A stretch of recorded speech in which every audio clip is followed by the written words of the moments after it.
Well, as always, I hope you are doing well. Happy Wednesday to everybody. I know we do have some people that are out and are sick or hurting for some reason, and we certainly want to be praying for those individuals and lifting their name up before our Father as much as we possibly can. We don't have any announcements tonight, so we'll just go ahead and get into it. So for the in-person class tonight, we're playing catch up tonight. We have a bit to get caught up on in Romans before we start, or at least continue with our online study, so I can keep them together. So when's the last time you read the book of James?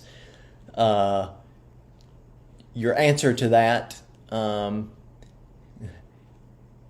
probably showed that it hasn't been that long. At least compared to some other books in the Bible. Why? Well, James is a short book. 2, James is a very practical book. 3, we don't really have to put in a lot of effort to try to figure out what it is James is actually trying to tell us. The book is just straightforward, right? And we like straightforward. So most people like the book of James. So tonight, what I would like us to do is read the book of James and then spend some time in self-reflection. Now, hopefully we're no strangers to self-reflection and we know exactly what we need to do. So spend some time in self-reflection, but we're not done there.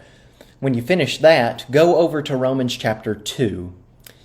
And Romans chapter 2 will pick back up in the middle of Romans chapter 2 next week. But what we've already seen and what we will continue to see especially is this idea that God is no respecter of persons, right? God does not show partiality.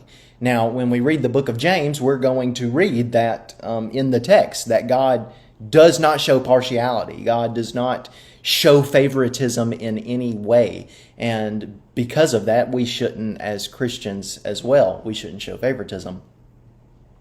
Well, why? Well, I guess I'm good with somebody just saying, well, because the Bible says it. Okay, well, I'm fine with that answer. But Paul is going to give a little more reason as to why God is not a respecter of persons, specifically in the context of showing favoritism on the day of judgment. And he's going to give several arguments to back up that claim.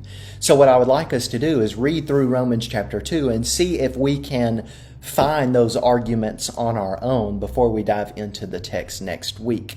It'll probably take some time. It'll probably take 15, 20 minutes to read through the book of James, do some self-reflection, and then, you're probably looking at probably 10 minutes in trying to map out Paul's arguments for as to why God does not show favoritism or why he's not going to show partiality on the day of judgment. So it's a pretty good Bible study for tonight. I think, as always, spend some time in prayer, and we will pick back up next week. God bless.